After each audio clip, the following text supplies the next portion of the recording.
Здравствуйте! Вы смотрите программу «Закон. Парламент. Общество». Сегодня в нашем эфире большой телевизионный репортаж с 12-го заседания Государственного совета Татарстана 6-го созыва. В повестке дня сразу 26 вопросов, в том числе голосование по кандидатуре на должность уполномоченного по правам человека в Татарстане, а также доклад о государственной поддержке субъектов малого и среднего предпринимательства.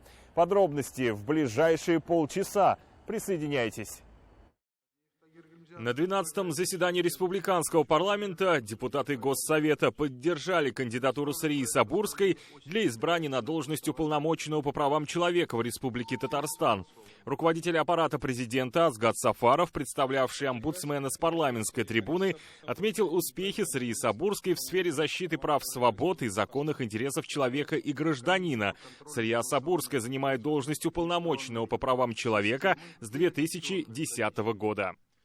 В соответствии со статьей 94 Конституции Республики Татарстан и статьей 5 Закона Республики Татарстан об уполномоченном по правам человека в Республике Татарстан президентом Республики Татарстан Государственному Совету представлена кандидатура Сабурской Сарии Харисовны для избрания на должность уполномоченного по правам человека в Республике Татарстан на 5-летний срок. Вы все хорошо знаете Сарию Харисовну, ее послужной список, она замещает должность уполномоченного по правам человека с 2010 года и успешно решает задачи, возложенные на этот институт, основной целью которого является государственная защита прав, свобод и законных интересов человека и гражданина. Уполномоченный по правам человека Республики Татарстан обеспечивает эффективное функционирование государственной информационной системы Республики, народный контроль, своевременное и качественное рассмотрение поступающих в систему уведомлений граждан. По инициативе Сарии Харисовны сформирован Институт общественных помощников уполномоченного по правам человека в муниципальных образованиях, которые ведут разъяснительную работу на территории муниципалитетов и осуществляют прием граждан. Сария Харисовна большое внимание уделяет правовому просвещению и воспитанию населения. Ею внедрена практика организации занятий школы правовых знаний для различных целевых групп, дней правовой помощи, телефонов горячей линии. Уполномоченный по правам человека в республике является членом Европейского института омбудсменов, действительным членом Азиатской ассоциации омбудсманов. Сария Харисовна избрана председателем Координационного совета уполномоченных по правам человека в субъектах Российской Федерации по Приволжскому федеральному округу. Входит в состав экспертного совета при уполномоченном по правам человека в Российской Федерации. Сария Харисовна конструктивно взаимодействует с депутатским корпусом, государственными и местными органами власти, институтами гражданского общества, что позволяет оперативно реагировать на обращения граждан. Активная гражданская позиция, повышенная требовательность к себе, многолетний опыт характеризует Сарию Харисовну как профессионального деятеля в сфере защиты прав человека. Уважаемые депутаты, прошу поддержать кандидатуру Сарии Харисовны Сабурской и избрать ее на должность уполномоченного по правам человека в Республике Татарстан. Ихтибар Алович, рахмет. Рахмет. Сұраулар была ма, Асхат Ахметовичка, по докладу? Yok. Асхат Ахметович, рахмет. Коллеги, вопросы к Сабурской предложенной кандидатуре будут у депутатов? Все хорошо ее знаем, много лет, успешно трудится, работает. Ставлю на голосование подготовленный проект постановления Государственного совета об избрании на должность уполномоченного по правам человека в Республике Татарстан Сарии Харисовны Сабурской. Да, извиняюсь, у нас еще содоклад профильного комитета есть. Извините, пожалуйста. Ягудин Шакир Шахметович. Уважаемые коллеги, доклад короткий. Комитет рассмотрел представленную президентом республики кандидатуру Сарии Харисовны Сабурской на должность уполномоченного по правам человека Республики Татарстан и поддержал единогласно. Требования федерального и республиканского законодательства по этому вопросу соблюдены полностью. Уважаемые депутаты, комитет рекомендует поддержать предложение президента республики Рустама Нургалиевича Минниханова и избрать Сабурскую Сарию Харисовну уполномоченным по правам человека в Республике Татарстан. Спасибо, Шакир Шахметович. Присаживайтесь, пожалуйста. Имею полное право поставить на голосование теперь подготовленное постановление о избрании на должность уполномоченного по правам человека Сарии Харисовны Сабурской. Кто за этот проект и это решение, прошу проголосовать.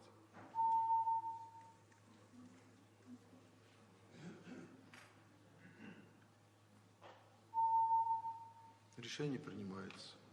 Коллеги, уважаемый Сария Харисовна, в соответствии с законом об уполномоченном по правам человека в Республике Татарстан, прошу принести присягу.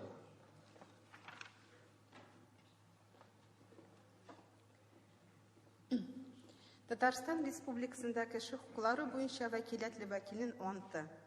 Татарстан Республикасын тугрылыклы булырга, кеше һәм граждан хукукларын, ирекләрен һәм законлы мәнфәгатьләрен якларга, Татарстан Республикасында кеше хукуклары буенча вәкиләтле вәкилен үземә йөкләнгән бурычларым намус белән үтәргә ант итәм. Татарстан Республикасында кеше хукуклары буенча вәкиләтле вәкил Сария Харис кызы Сабурская. Присягу уполномоченного по правам человека в Республике Татарстан. Клянусь быть верным Республике Татарстан, защищать права, свободы и законные интересы человека и гражданина, добросовестно выполнять возложенные на меня обязанности уполномоченного по правам человека в Республике Татарстан. Уполномоченный по правам человека в Республике Татарстан Сария Харисовна Сабурская.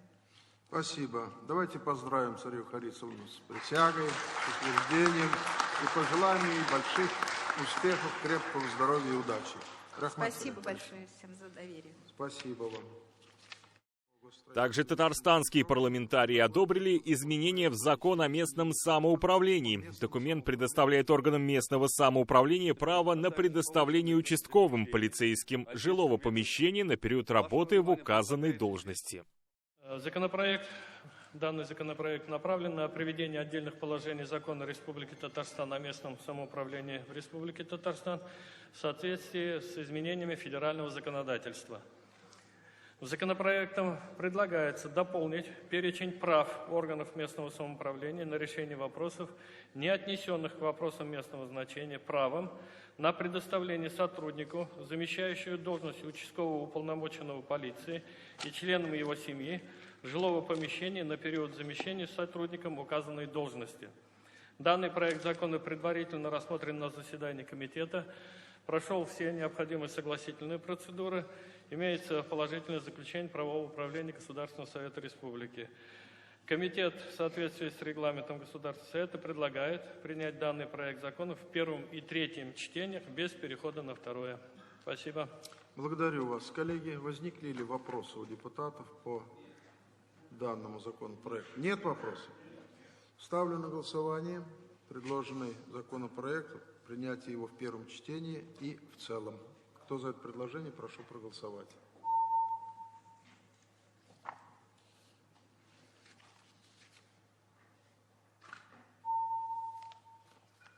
Решение принято единогласно. Спасибо.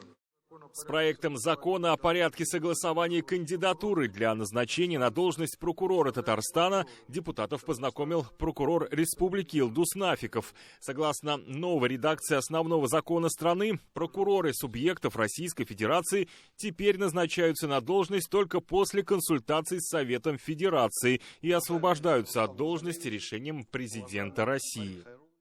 Законопроект направлен на приведение законодательства республики в соответствии с поправками в Конституцию Российской Федерации, принятыми на всенародном голосовании и вступившими в силу с 4 июля 2020 года на основании указа президента Российской Федерации от 3 июля 2020 года номер 445. Согласно поправкам в новой редакции изложена часть 4 статьи 129 Конституции Российской Федерации, устанавливающая порядок назначения на должность прокуроров субъектов Российской Федерации. По действующему порядку прокуроры субъектов Российской Федерации назначаются на должность после консультаций с Советом Федерации и освобождаются от должности президентом Российской Федерации. Норма о необходимости согласования с субъектами Российской Федерации, представления Генерального прокурора Российской Федерации о назначении на должность прокуроров соответствующих субъектов Российской Федерации утратила силу. В связи с этим прокуратура разработала представленный вам проект закона Республики Татарстан о признании утратившей силу закона Республики Татарстан о порядке согласования кандидатуры для назначения на должность прокурора Республики Татарстан. Прошу законопроект поддержать. Благодарю вас.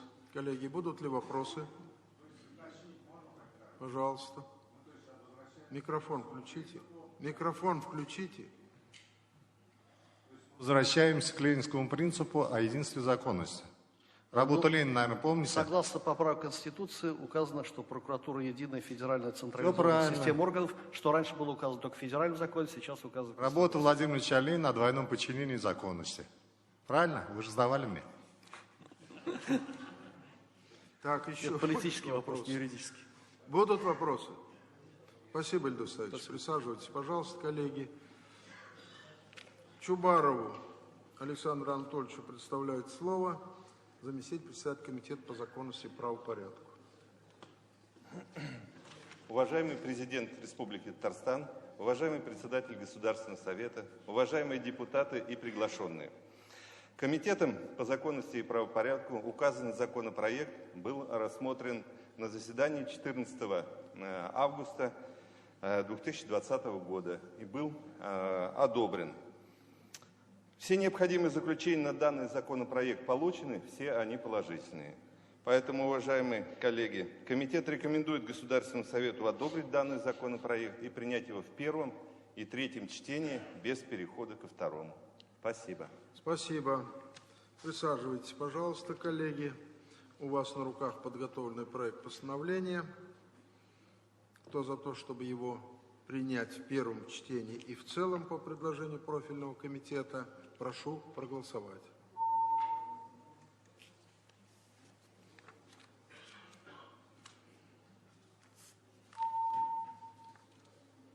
Решение принято. Еще один вопрос повестки дня – изменения в закон о дополнительных ограничениях времени, условий и мест розничной продажи алкогольной продукции на территории Татарстана. По словам заместителя председателя парламентского комитета по экономике, инвестициям и предпринимательству Рената Гайзатуллина, документ регулирует продажу алкоголя в заведениях общественного питания, которые расположены в многоквартирных домах. Законопроект, принятый в первом чтении, был направлен в муниципальные районы и городские округа республики для рассмотрения на местах, для замечаний и предложений. По итогам полученных ответов все районы и города республики, за исключением набережных Челнов, поддержали концепцию законопроекта, принятого в первом чтении и устанавливающего ограничения на продажу алкогольной продукции объектов общепита, расположенных в многоквартирных домах, исходя из площади зала обслуживания посетителей в размере не менее 50 квадратных метров. В набережных Челнах были проведены дополнительные общественные слушания по данному вопросу.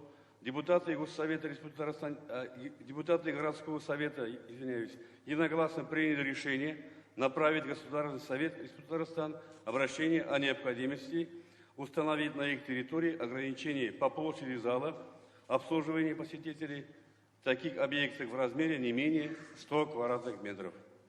С учетом этого обращения комитет подготовил поправку, согласно которой предлагается запретить розничную продажу алкогольной продукции в объектах общественного питания, расположенных в многоквартирных домах или прилегающих к ним территориях общей площади зала обслуживания посетителей менее 100 квадратных метров на территории монопрофильных, прошу обратить внимание, муниципальных образований, моногородов, численностью населения свыше 500 тысяч человек. В Республике Татарстан таким городом, который имеет монопрофиль и численность населения свыше 500 тысяч человек, как раз является город Набережные Челны. Остальные две поправки от комитета носят технический характер и взаимосвязаны с озвученной. Таким образом, законопроектом, подготовленным ко второму чтению, предлагается установить ограничение в размере 100 квадратных метров для города Набережные Челны и в размере 50 квадратных метров для всех муниципальных образований Республики Татарстан. Данные поправки согласованы с прокуратурой Республики Татарстан, правовыми службами президента Республики Татарстан, аппарата Госсовета Республики Татарстан, Госалкоинспекции, Кабинета министров и рекомендованы комитетом к принятию. Прошу депутатов поддержать их и проголосовать за таблицу поправок, рекомендованным комитетом к принятию. Благодарю вас. Коллеги, пожалуйста, вопросы, если есть к докладчику Хафиз Гаязович Миргалимов. Фракция КПРФ, депутат Миргалимов. Ренат Рауфович, недавно в парламентской газете была статья профильного комитета, что Госдума, наверное, вернется к этому вопросу о порядке контроля, как реализуется то право, которое сейчас сегодня вот отражено в данном законопроекте. Это первое. Второе. Наши регионы как отразили в своих проектах или принятых документах 100, там 50, 70 или 200 квадратных метров. Есть ли какая-то вот эта усредненная норма? Или каждый субъект принимает, исходя из своей ситуации? Ведь борьба пьянством, алкоголизмом при царе Горохе, царизме, при КПСС и так далее. Настолько она учитывает интересы. Спасибо. Вот таблица, она у вас есть, значит, конкретно все регионы. Мы, значит, на сегодняшний день брали информацию, значит, в компьютере. Вот. Закон принят в 36 регионах. Вот. Практически все вот 50 квадратных метров. Вот. Есть, значит, остальные меньше. 30, 25, 25, 20. Поэтому, значит, у нас до этого был 50 квадратных метров. Значит, и мы на этом остановились, потому что это уже начало работать с 2015 года. Это первый вопрос или на оба вопроса вы ответите? Ну, они идентичны, потому что, значит, количество, которое вы говорите, мы об этом озвучили в первом чтении. Вот, там всего 186, значит, у нас объектов входит. Вот, из них, значит, если будем по 100 метров, практически все они закрываются. Мы практически не имеем права, потому что многие из них, даже по проекту многодомах, они, значит, являются объектами общественного питания. Спасибо. Еще вопросы будут? Нет. Коллеги, по предложению комитета, который рассмотрел этот вопрос, я должен сказать, что он вызвал большой интерес и у депутатов, и у общественности. Мы провели серьезную работу, большую, с руководителями районов и городов нашей республики, местными советами, на которые тоже рассмотрели, значит, и пришли, мне кажется, нашли разумный компромисс, который позволит принять нам этот закон, значит, вот в сегодняшнем варианте. Ставлю на голосование поправки, рассмотренные комитетом и рекомендованные к принятию. Прошу проголосовать.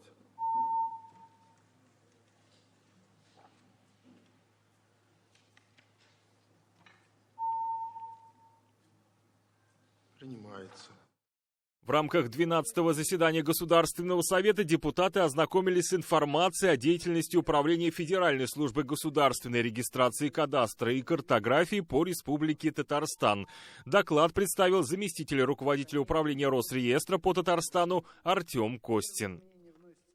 В числе безусловных приоритетов актуальные и крайне значимые направления, о важности развития которого нам дополнительно напомнил в этом году период самоизоляции, это обращение за учетно-регистрационными действиями в электронном виде. Росреестр находится на одной из передовых позиций по оказанию гражданам электронных услуг.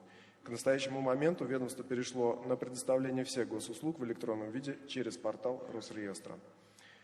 Весной этого года электронный способ обращения заявителя в регистрирующий орган был единственным. В целом по управлению по сравнению с началом года наблюдался рост количества заявлений в электронном виде. В начале десятилетнего пути в целях достижения высоких показателей и результатов управлением была проведена масштабная работа. По борьбе с вечными очередями при организации приема и выдачи документов, по созданию комфортных условий для заявителей во всех офисах приема, по информированию населения на постоянной основе о порядке предоставления госуслуг Росреестра. Одним из первых была внедрена система электронной очереди.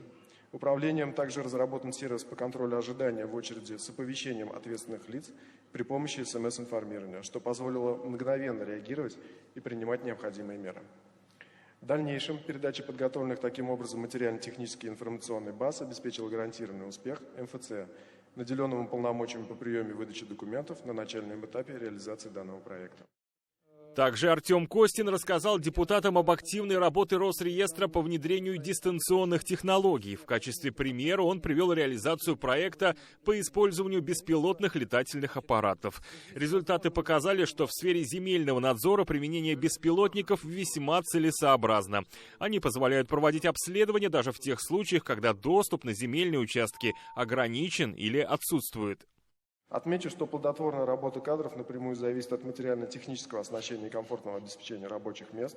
В настоящее время управление располагает современным компьютерным оборудованием и всей необходимой техникой для полноценного обеспечения деятельности. Все это способствует управлению занимать лидирующее положение в рейтинге эффективности и результативности среди территориальных органов Росреестра.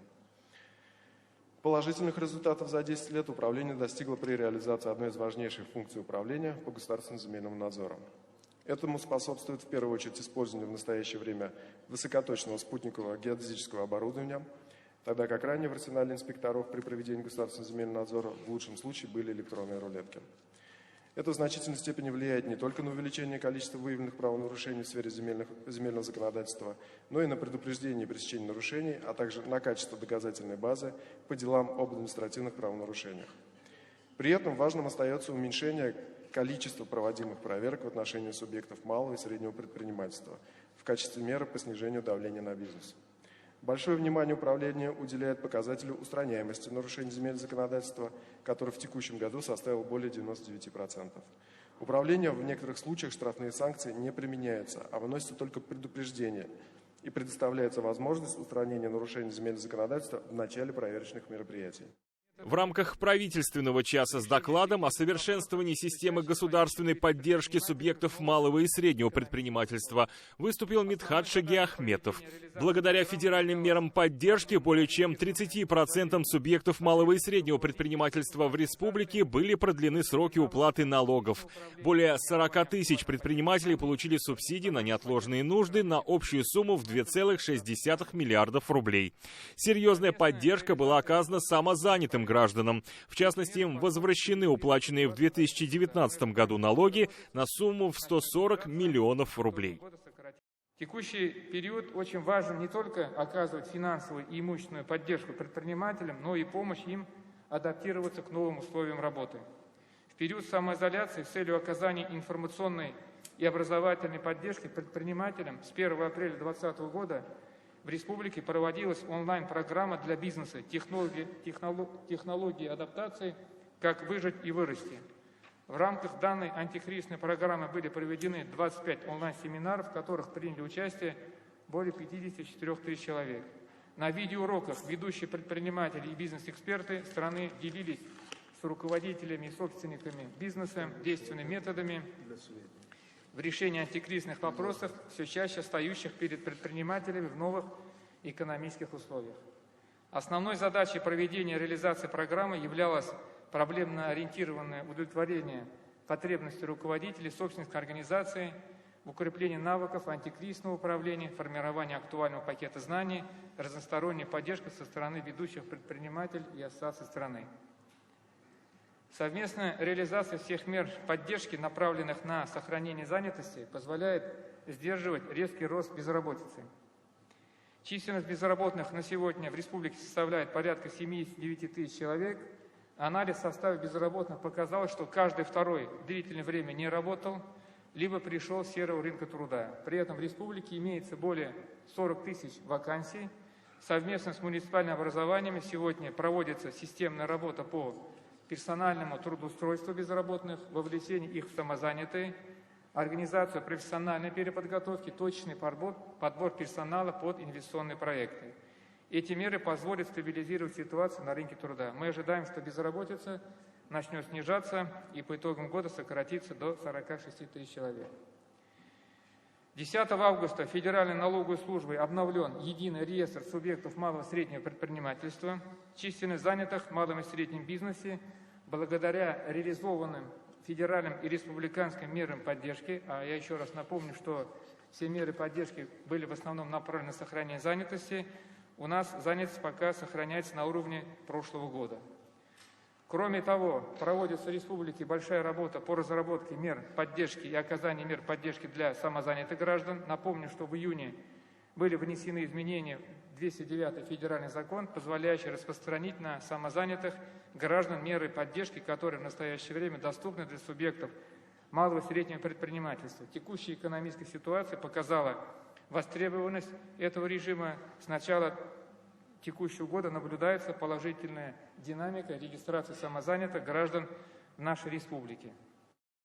О праздничных мероприятиях в честь Дня Республики, участие в которых примут татарстанские депутаты, я обязательно расскажу в следующем выпуске программы «Закон. Парламент. Общество». До встречи на ТНВ 31 августа. До свидания.